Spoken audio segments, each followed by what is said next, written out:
You know what they say? Fire the boy, and you get to hire the boy. They say fire in the hole, but I say that's just her booty. I say it's just my asthma. She's like, man, you know, there's something about that deep throat when it's hot, when the shit is hot on the block. But next thing you know, you're still coming in your sock.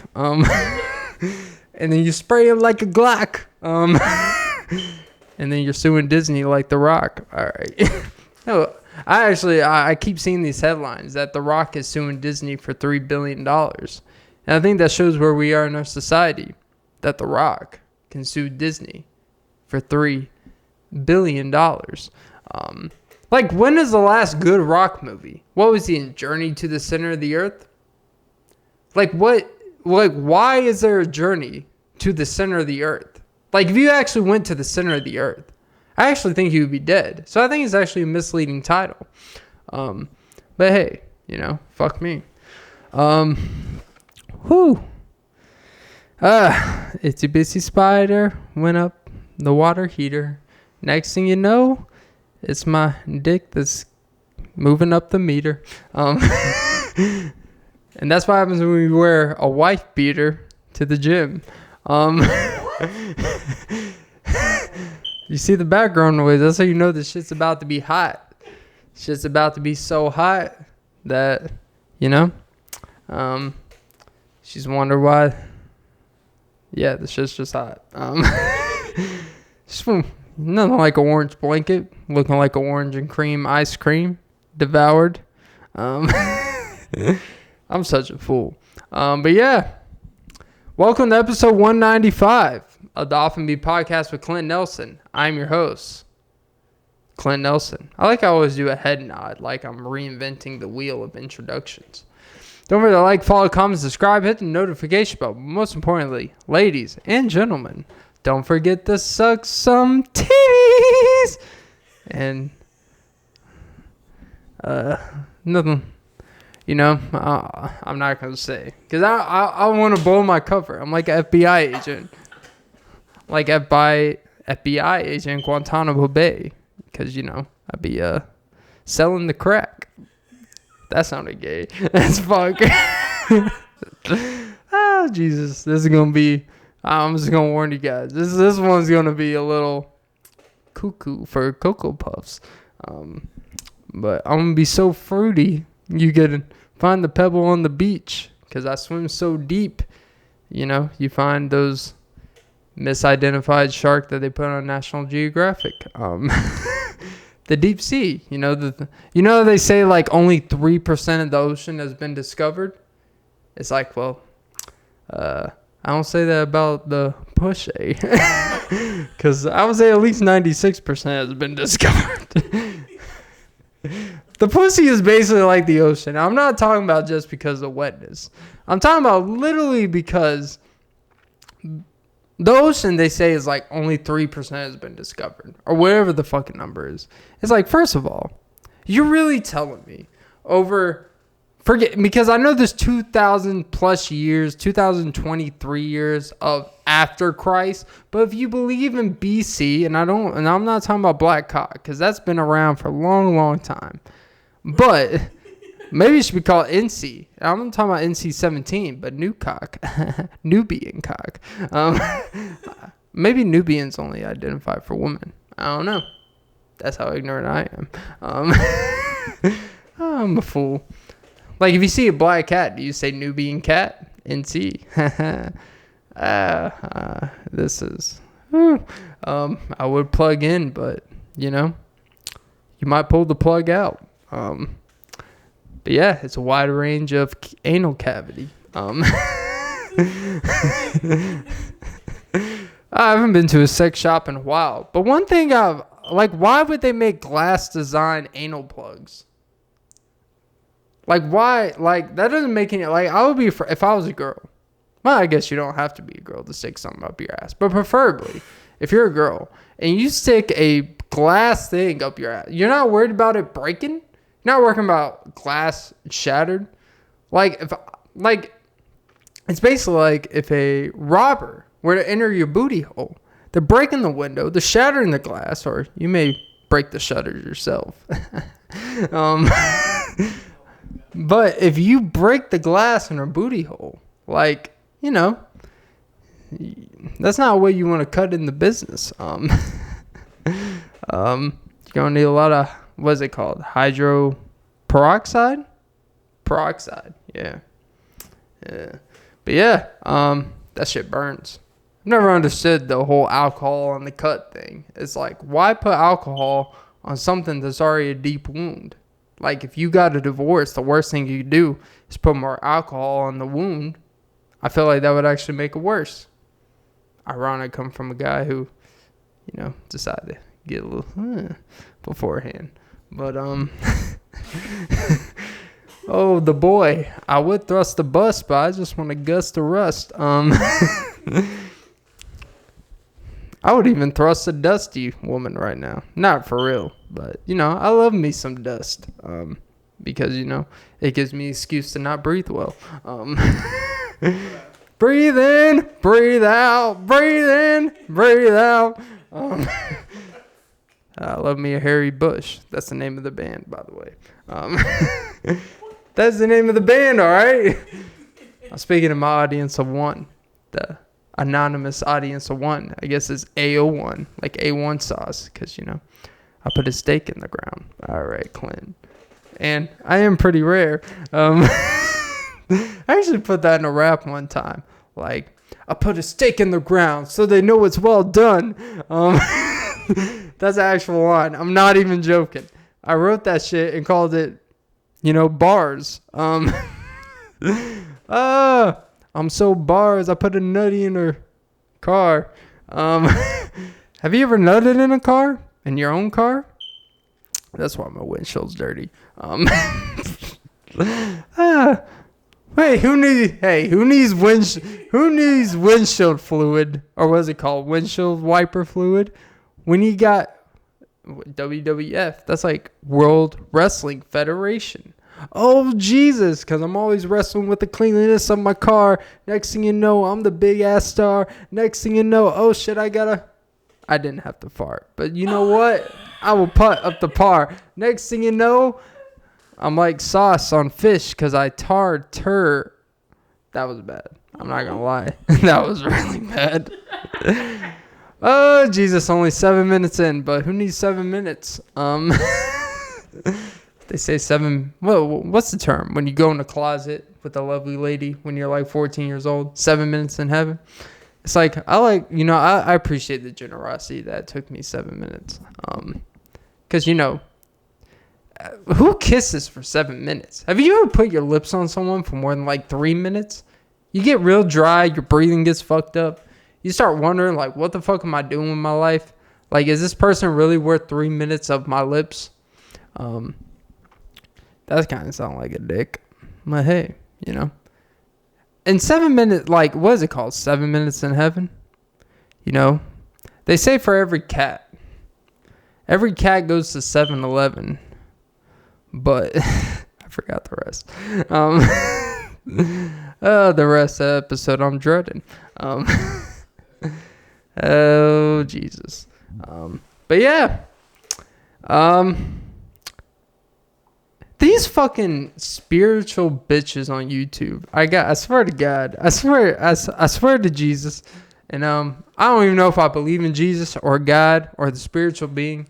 But one thing I do know is people that sit there and tell you what your value and worth of you is without knowing who the fuck you are or your worth or what you're worth or your net worth or what you do in the day to make you worth.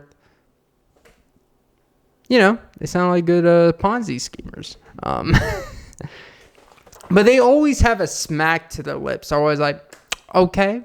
They're always like, you know, if he's not making enough, you know, maybe you got to rethink your options, okay?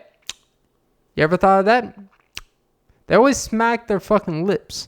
And they always have a unnecessary amount of audacity. And that's the main thing. I can deal with ignorance. I can't deal with audacity. The audacity of some 5 out of 10 women telling me what the fuck I am as a man just makes me want to look at them and be like, how did you know?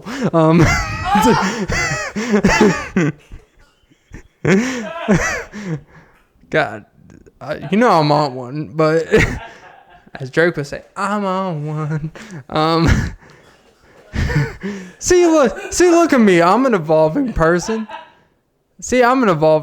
I try to be like, you know what? Maybe, sometimes when you listen to these from a third party person or a third party point of view, you start to be like, damn, maybe I really ain't shit. But then you're like, what the fuck does this bitch know what she's talking about? Like, that's what you honestly think. Here's for the men out there.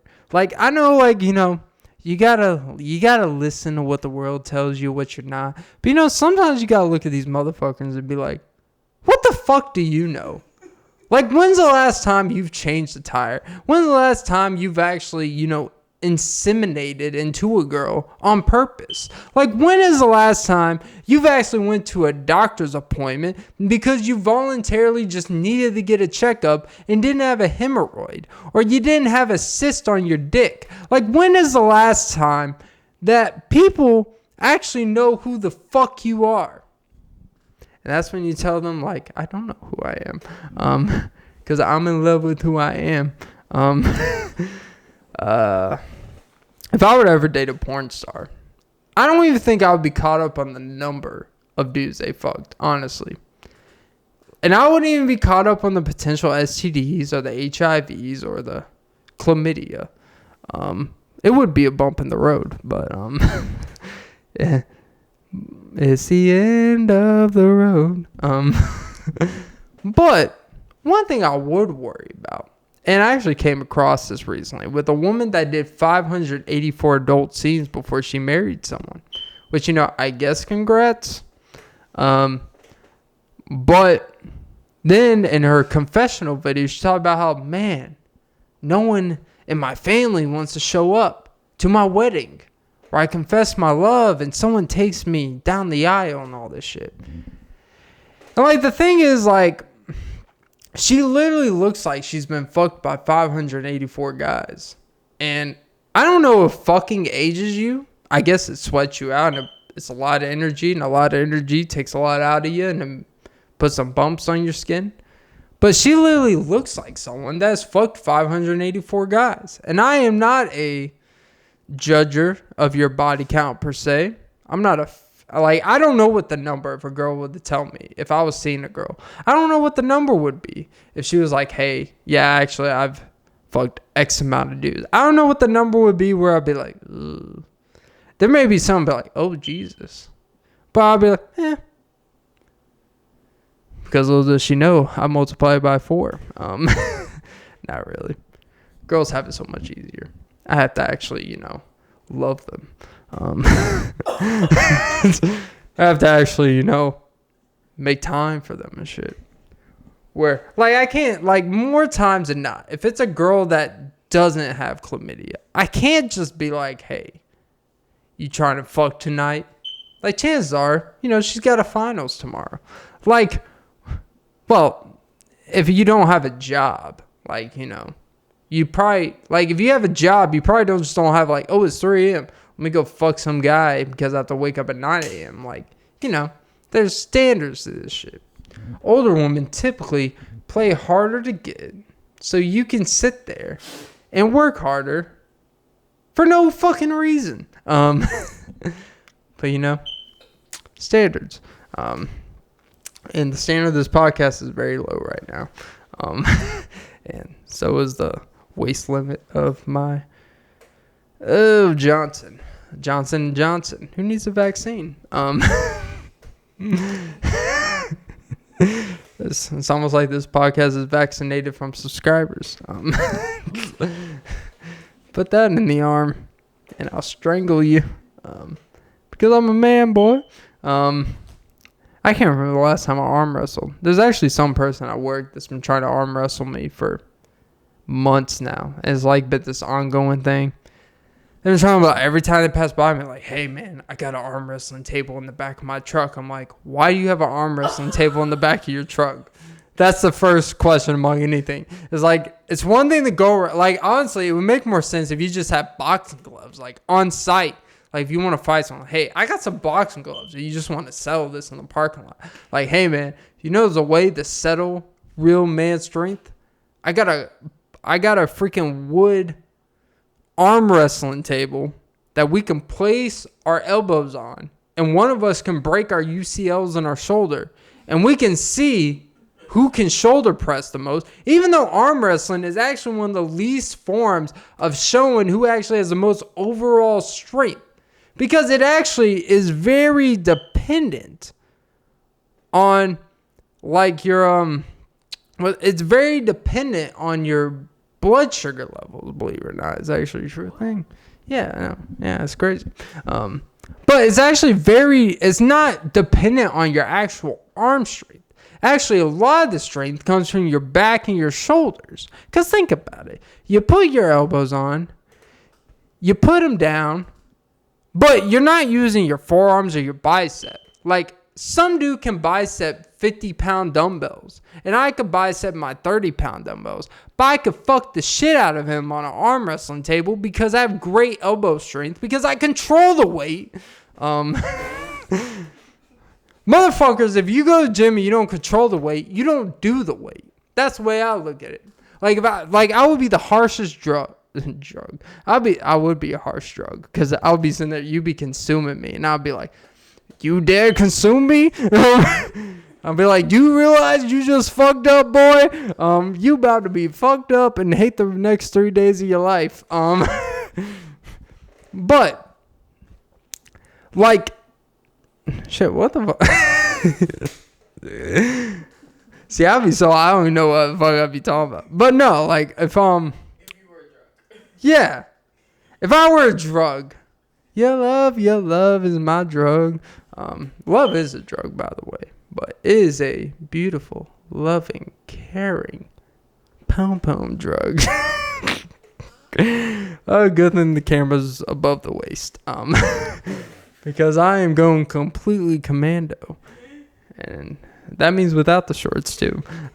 Because, you know, I like a shorty like mine. Because my dick is addicted to how we kick it.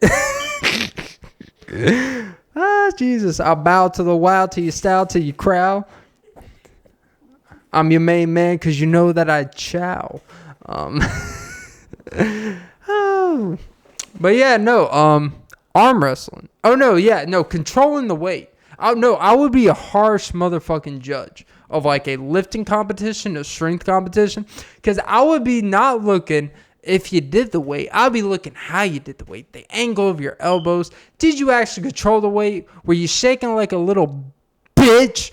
Like, were you like a baby trying to carry his little shaker bottle, like his little formula baby bottle? Oh, formula is actually not good for the babies. I don't give a fuck. It's convenient. No one complains when grown-ass men put powder in their fucking drinks to get protein consumption, but we want to complain that little babies have this convenient formula to get their nutrients in.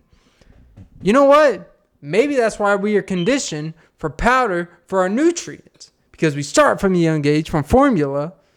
And that shit smells terrible, by the way. I used to have to scoop that shit from my little sister. And I'm like, why do you do this? And my mom's like, well, the alternative is paying twice as much. And my breasts hurt a lot. And I don't blame her. Because my breasts would hurt a lot. And I got nice titties. It is kind of weird how they call the bottle, like the nip of the bottle, the nip. I wouldn't nip it in the bud, but I don't want it to be a bud. Hey, buddy.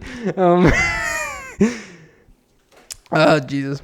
That's why men are so good at sucking titties. Because we are so used to sucking on baby bottles from a young age. And I really believe that men, we suck on more baby bottles. Like, I don't know the studies, but I feel like girl babies get more breastfed. Like, daughters get more breastfed. And we actually have to resort to the bottle because it's kind of weird. Like, if I was a mother, imagine me as a woman. I'm halfway there with the hair, but imagine me as a mother, and I got, you know, I'm a very caring, loving person. I'm very sensitive in some ways, And my nips are very sensitive, so I'm already really there, to be honest. If I lactated, boy, there would nothing be lacking. Oh, Jesus, that's so gay. But, hey, nothing wrong with that. But if I was a woman and I was breastfeeding, like, I would feel a little bit weirder breastfeeding a young boy than a young girl. And is it actually inhumane to breastfeed a kid that's not yours? Like, let's say it's the neighbor's kid. And let's say your neighbor, like, the mom can't breastfeed for whatever reason. Or she's drained. She has a day job. And, you know, her husband doesn't take care of the bills. So she has to take $10K from a rapper. I don't know. But let's say your husband is taking care of shit. And you can afford formula. And like, you know what? My son's going to get formula because I feel a weird attachment putting my son's mouth on my nipples. But the neighbor's daughter, bring it on over. And you're like, right nip, left nip, depending on the week, depending on the day. You got to schedule like the pills, like, Mondays for depression, Wednesdays for, bipolar, and Fridays for not wanting to kill myself. You know, those little pill separation bottles of the day, AM, PM. Sometimes it's both. It's kind of weird. If you take 12 pills at the same time, I don't know, they're all really going through your system properly. But anyways, let's say you're breastfeeding the neighbor's, daughter. It's like, are they going to have a more motherly attachment to you because they're always going to, maybe there's this internal like brain cell dilemma, or there's this internal attachment to the taste of your milk, and maybe it won't even taste good. Maybe breast milk only tastes good if it actually comes from the source where they came out of. Maybe it's genetics. I don't know. I'm ignorant. But, if my wife was like, hey, the neighbor's daughter is very nutrient deficient and I'm very high in vitamin B levels, I'd be like, vitamin boobs, vitamin boom boom. But I'd be like, you know what? We're all about giving back to the community by all means. It's like a slow churn. That was bad. But yeah, no, I don't know. Like, is that inhumane? It's one thing, because there's this huge public craze. If you're seen in public breastfeeding your kid, that's one thing. But what if you're breastfeeding a child that's not yours? Is that worse? I don't know if it's better, but is that any worse? Is that more inhumane? Is that weird? I don't know. Just thought. But yeah. Oh, Jesus. Oh, God. My thighs are getting so big. When I enter a room, they're like, damn. Who brought the chickens in here? And then they just want to drum on it like a drumstick. Probably want to eat it too. Doesn't always have to be a woman either. Hey, you know what? Apparently, there's actually, not even kidding, apparently there's I think it was like 2010, but basically the most recent study, 20+% of Gen Z, which I think is the current like teenage generation, identifies as a LGBTQ plus Blue's Clues advanced identified. And apparently Blue's Clues is still in existence. And not only they're very, pro-diversity and having a, sapiosexual Asian male who I question his sexuality as Steve, but apparently they have these drag type of rallies. They have these drag songs, and I'm not against drags, but it's definitely dragging the show down. It's weird how a show has 1.75 million subscribers that are for children, and it's funny how it's for the YouTube Kids algorithm, but you can't comment on it. I've always found that weird. How come on the YouTube Kids version of YouTube you can't comment? YouTube will probably block this video now, but it's fine, because you know what? I'm doing the Lord's work. Because the Lord wouldn't want this. It's funny how it was for the Lord until you start speaking the gospel. and I'm actually not like this anti-LGBTQ, but just answer this. When does a blue dog, a guy in a green shirt, and when does a salt and pepper shaker involved? I think I might want my dad to show me the gay pride flag. It doesn't make any fucking sense. The thing is, it's not about being... the thing is, when anytime someone is like, hey, if you're against this being shown in this setting, you must be, like, you're automatically anti this. When in reality, it's just like, it just doesn't make sense for this. I don't watch the Today Show to hear about, why fucking Bad Bunny, doesn't want to be with Kendall Jenner anymore. It doesn't matter. I don't watch my fucking fitness influence channels to hear about, why I don't even fucking know. Like, the thing is, I can't think of an example because I can't think of an example of shit they would talk about that would not make sense with what they typically I would go to them for. Why does a kid watch Blue's Clues to hear their 29-year-old single dad who didn't tell their wife before they had a child with him, like, hey, actually, I like to get pegged in the ass too. Like, that doesn't make sense to me. Then they have a flag. Apparently, there's a flag for each letter now. And I'm not anti-flag, but I didn't know it existed. It just doesn't make a whole lot of sense. When I watch Blue's Clues, like, it was closer to being diversity than, inclusive. Salt and pepper. I miss salt and pepper. It took me a while to add more than salt and pepper to my food. But, Blue's Clues introduced me to salt and pepper. That was the starting point of my seasoning journey. And now they got these freaking seasonings with all of it in it. I don't know what to do with myself. Now they got Himalayan salt. They got black ground pepper. I'm just a seasoned vet. All right.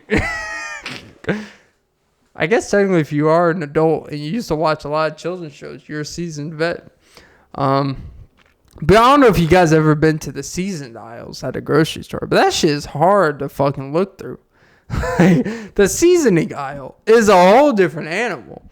Like, you look at, they have these aisles with like these and like it's just a bunch of things that look like grounded weed, and they call it dill pickle, oregano, Italian herb seasoning. Oh no, there's a difference between Italian herb seasoning and Italian seasoning.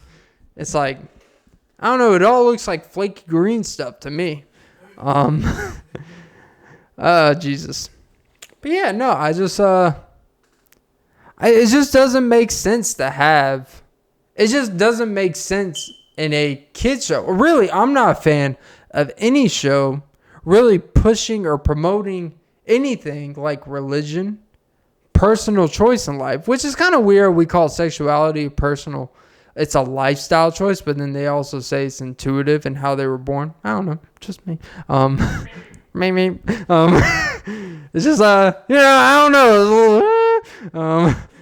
I didn't come out of the womb a certain way. I didn't even come out of the womb knowing if I wanted to have sex with women, but over time it just seemed like ass and titties just gravitated to my face. But maybe if I grew up in a generation where dick and pec muscles gravitate, maybe I would be different. I doubt it. I highly doubt it. Because I feel like I would be, I'm a man that walks my own path. I'm a sigma, whatever the fuck that means.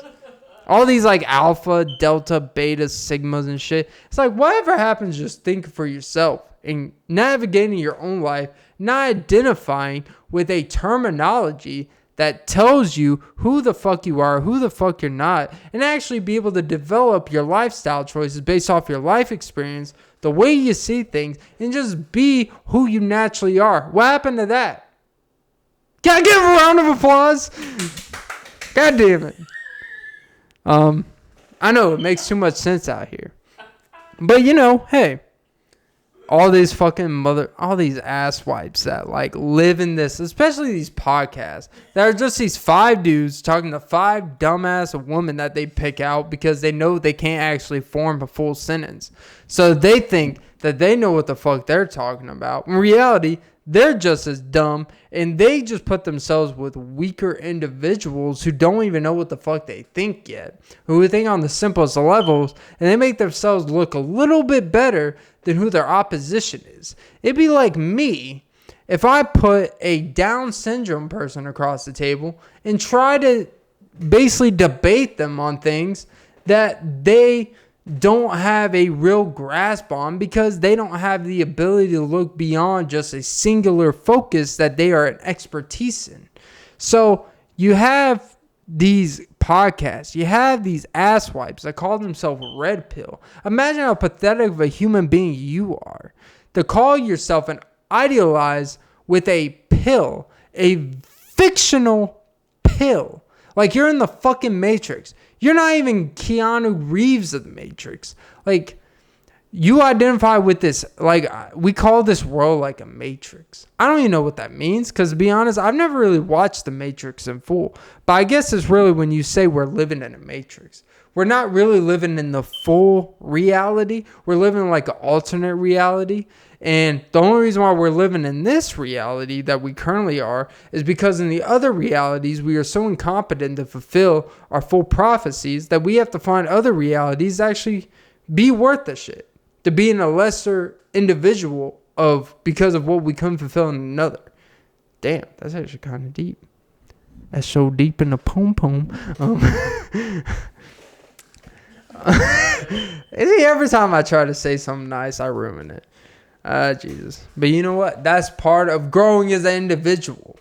Not being in a pill ideological view, this red pill, blue pill. Imagine being a grown-ass man being like, I'm a red pill man because I haven't been able to actually identify my own value. So I had to seek out some type of way of thinking because I haven't been able to actually have a navigation or success with the opposite sex, which, let's be honest, this red pill, blue pill, beta, alpha, delta, gamma, fuck your mama and your gamma type of pill mindset is really just because you have not lived enough life or had enough courage to actually pave your own path and actually be able to experience failure, experience real life. So you have that look online, you have to look from others to be able to actually be worth the shit because you didn't have a father in some cases, but some even had a father.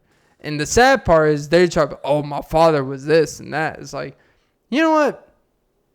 I don't know what to tell you there. Like people that disown, to me, a big red flag in people.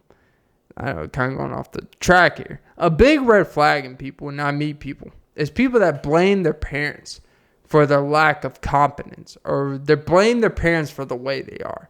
Your parents play a big value. I'm not going to try to discredit and be like your parents don't, kind of mold you in certain personality traits. I'm not going to sit here and try to say that. What I will say is that at a certain age in your life is the way it is, not because your parents, when you were 8 years old, told you, like, man, you should really get off those video games. And then you felt discouraged from pursuing a streaming career. Like, no, you're the way you are because you didn't have the courage to stick by something that you believed in, and you're a pussy. Like, I don't know how else to put it. I know that's weird coming from a guy behind a microphone, but I'm not a pussy. And as Drake once said, I don't talk to pussies who don't get pussy. It's from a song. Take care, baby. He actually says something a little. Actually, what's the exactly? He says, he's basically saying it's fine. I only talk to fill in the blank who get pussy. I don't talk to blank who don't get pussy. So that's my audience. The Pussy Gang. Because I'm a PG, I'm a point guard, assisting all you boys so you can get the point of who to guard your seat from. That's actually not bad. I ain't gonna lie. Jesus, who needs a rebound? You make me want to go to rehab. Oh, Jesus. See, I'm actually dropping real wisdom in this podcast behind all the absurdity, if you actually read in between the lines. But yeah, no. This whole, like, alpha, delta, beta, like, honestly, if you seek that to justify of who you are as a person, you are automatically the lowest common denominator, whatever that field or sphere views you as. Because anyone that seeks their status of where they are and doesn't have a true confidence and doesn't have a true reception from people and environment and livelihood of who the fuck you are, that means you are exactly who these people are speaking for. And you are not the competition. You are the famine that they feast on. God damn it, I want to throw something. I'm such a fool. I honestly, I want to go. One time I went to, there's this, I forgot what the fuck it's called, but it's like, you know those places that have like trampolines and shit? It's like these jumping trampoline places where you could dunk, you could play like volleyball on these trampolines and shit. That's what I want to go to right now. I just want to spike in a 9-year-old's face. Because you know what? Sometimes these young kids need to, they need a real introduction to the world because they're coddled. They think going to these jumping places, like, that's as close as you're going to get to flying high in this life. Oh, Jesus. Some people spike faces. Bill Cosby spikes drinks. I'm a spike in the algorithm, and that's all you'll think. All right. Next thing you know, I'll be the top podcast. Don't blink. Oh! I told you this podcast would be a little off the rails. I don't even know. I won't even know until I actually listen to it 6 days from now. But that's how long it takes me to get around this shit. But yeah. Now, anyways, we'll move on to another topic. Audience, what should you talk about? Anal. Nah, I don't know. But yeah. I guess something I will talk about. Something that's been on my mind. Do you mind? Do you mind? No, you know. So, alright, let's get to the uncomfortable topic of money. Bitch, but I have my money. And I know you forgot, because I sold my brother $800 from rent 2 years ago. That's why I'm gambling. Not for real. Half of that equation. But no, money is a real uncomfortable topic. There's no such thing as that there's no attachment to money. That's unrealistic. There's always, think about it. You take from a place that's infinite amount of money, your bank. What's the attachment? Interest. We are going to fucking freeze your account if you don't pay your shit. There's an attachment. And they have infinite amount of money. And they hold us little specks of the earth accountable, right? And there's these people out here that really think that if I accept, $8,000 from a very, very well-off man, that, it doesn't mean anything. We just went to, went to some downtown seafood restaurant where it's $80 a plate, got some drinks, just for the vibe. And sometimes, see, the thing is, people identify as you're just finessing. You're just, doing what you have to do.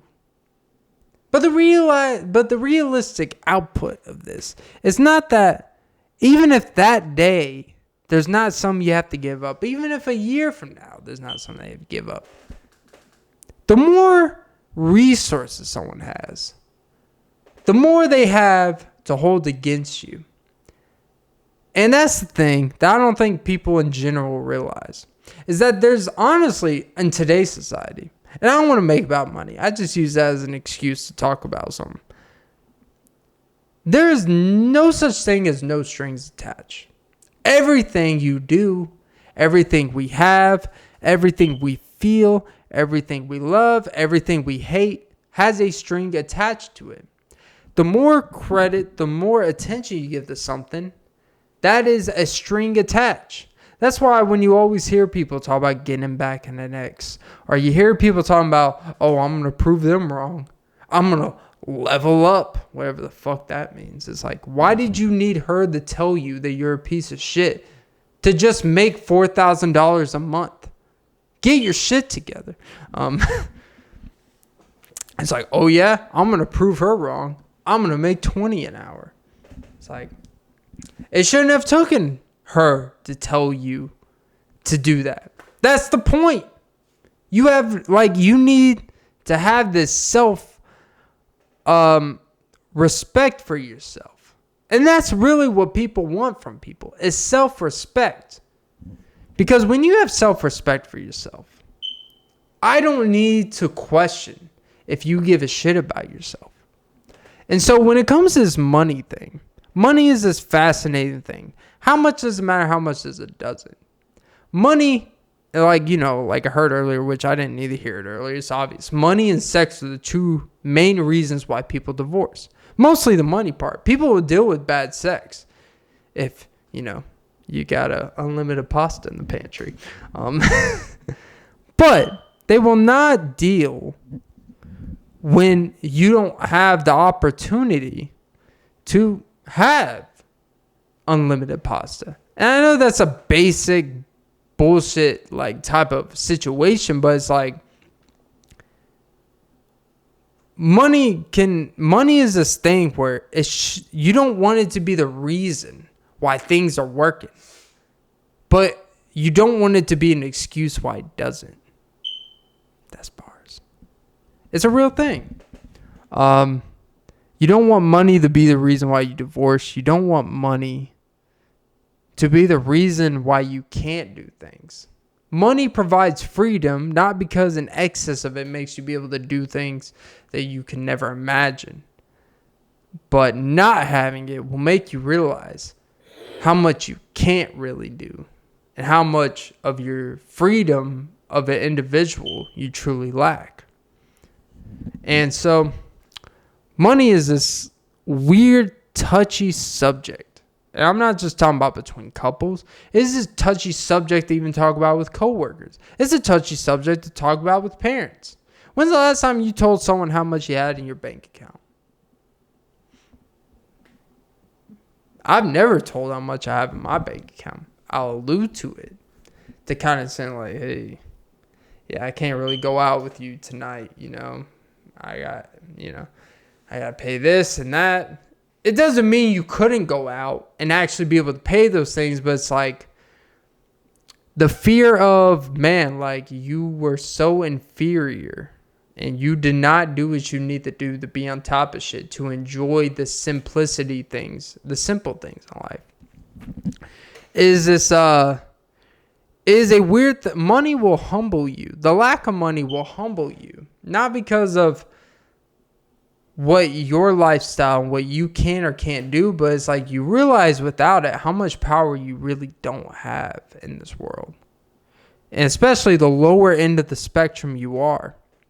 Because the less money you have, it's the less that you can really accumulate to a better future. It's not just about being able to pay this bill. It's not just about be able to buy this or to, get things, invest in things. Like, it's not just about that. It's just like the feeling of having money gives you a power that people feed off of. And as a boy with means, and I feel the rolling of the eyes in the room, the devil may cry. But money is one of the most humbling things you will ever come across. Because no matter how much you feel you do or do not need it, the Wi-Fi bill says otherwise. But it's the unexpected things. And I think the thing people take for granted is that money comes and goes. But, Your hourly pay doesn't. Um,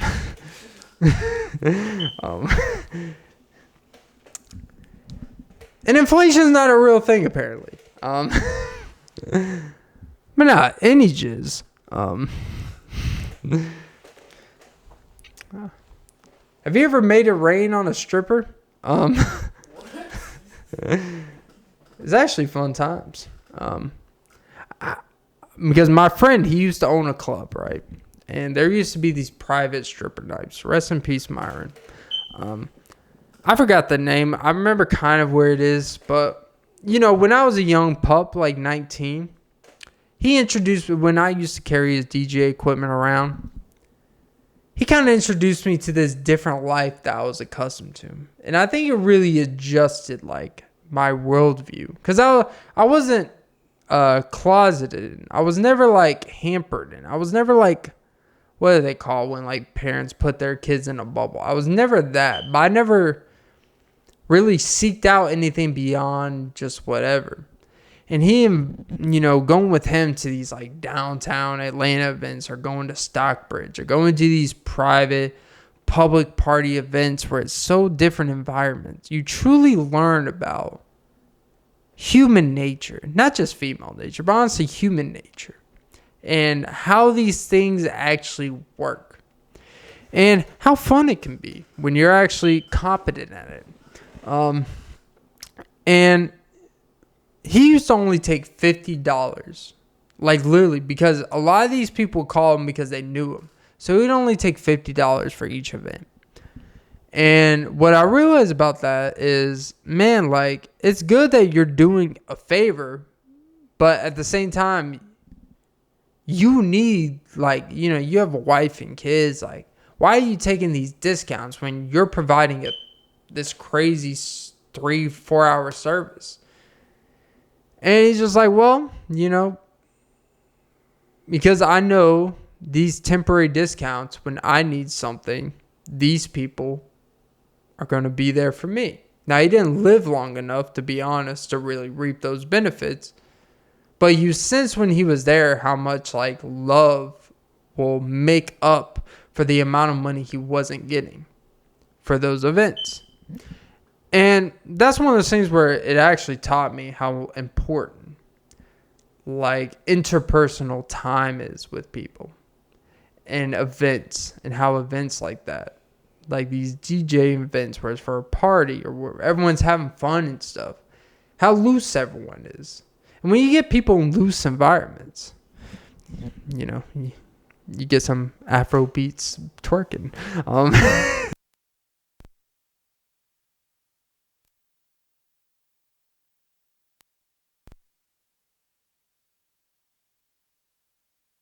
One song, and on the right side you put another song, and then you find a way to intertwine it, so like it kind of loops together. So at that time I was on a neo craze, so I would just be playing,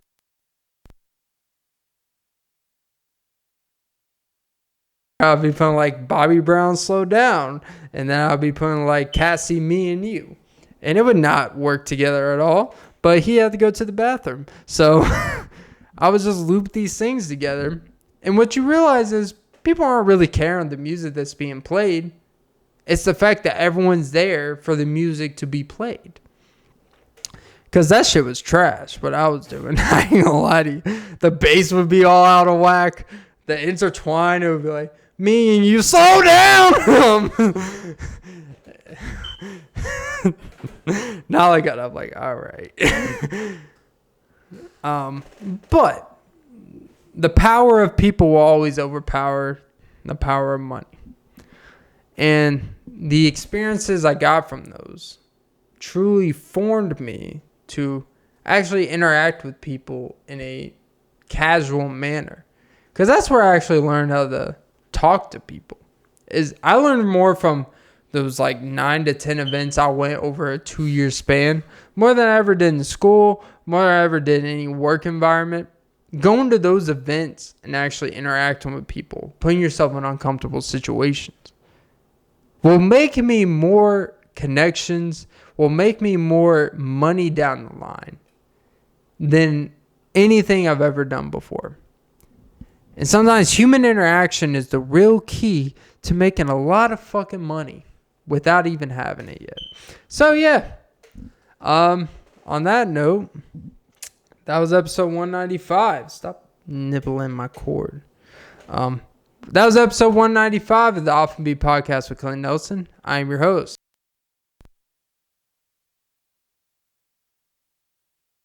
But most importantly, ladies and gentlemen, don't forget to suck some titties!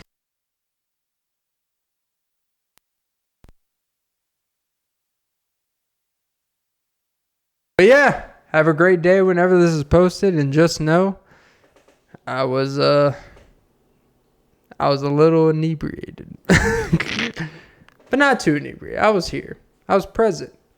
Kind of like the one under your tree. And a pineapple under the sea. Alright. I'll stop. Alright, guys. Have a great day. And ladies. Oh, Jesus.